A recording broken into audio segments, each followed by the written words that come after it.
Municipal 2020, première.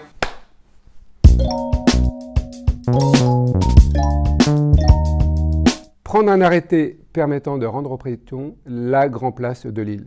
C'est des décennies que c'est attendu, c'est une nécessité, mais c'est aussi un symbole, puisque finalement, de la transformation à venir du mandat, d'un mandat écologique pour l'ensemble des Lillois et des Lilloises. Évidemment, on ne s'arrêtera pas à la Grand Place, pas au Vieux-Lille et à l'hypercentre, mais c'est des transformations qui auront lieu sur les 10 quartiers et donc des transformations qui seront en proximité et au bénéfice de chacun, chacune. En mettant fin à la bétonisation, en plantant massivement, aujourd'hui la ville comporte 35 000 arbres.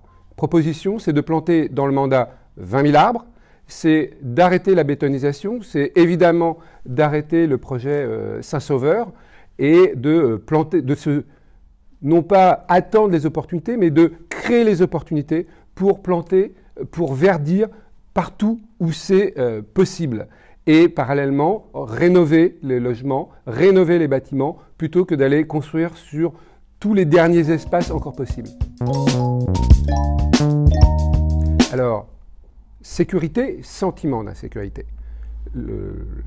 Garantir la sécurité des Lillois et des Lilloises, c'est une fonction régalienne.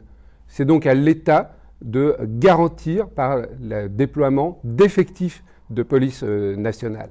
Parallèlement, c'est une proposition d'augmenter les effectifs de police municipale non armés, puisque on refuse l'armement de la police municipale. Arrêtons de multiplier la présence des armes sur l'espace public. Et c'est parallèlement aussi le refus de la vidéosurveillance. C'est démagogique et parallèlement, les expériences ont montré que ça ne fonctionnait pas. Donc c'est plus de coopération avec la police nationale, c'est des renforcements pour de la police de proximité et c'est de multiplier aussi les interventions dans les espaces publics. Il faut impérativement qu'il y ait plus de brigades et notamment de nuit sur l'ensemble des quartiers.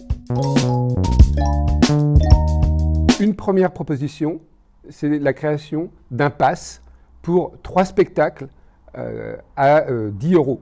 Donc, ce qui permet de rendre la culture plus accessible à toutes et tous, et évidemment aux étudiants qui constituent un quart aujourd'hui de la population lilloise. Je pense que l'enjeu du mandat, c'est de faire en sorte que cette ville assume pleinement son statut de ville universitaire. Un quart de la population qu'il faut loger, qui est aussi une véritable richesse. C'est une richesse, chaque étudiant et chaque étudiante, elle est lilloise, elle doit se sentir pleinement accueillie dans cette ville. Voilà. Et donc, c'est donner évidemment les conditions, je dirais, en tant qu'enseignant-chercheur, des étudiants, j'en côtoie au quotidien, je vois toute la richesse, tout l'apport qu'ils peuvent avoir pour la ville. Et il y a besoin finalement un peu de chef d'orchestre et de favoriser les rencontres. Pour respirer, pour sauver le climat, l'étudiant aujourd'hui, jeune adulte, verra très certainement la fin du siècle.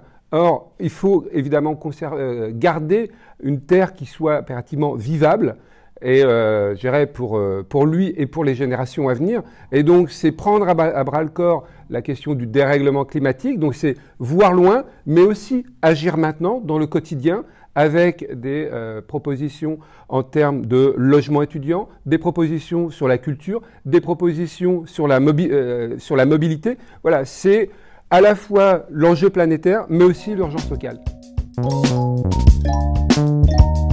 Eh bien, sous le beffroi, je dirais, après une victoire, néanmoins, l'élection du maire a lieu dans les jours suivant le second tour. Donc je préparerai finalement l'élection et l'installation du conseil municipal qui suivra dans la semaine. Merci.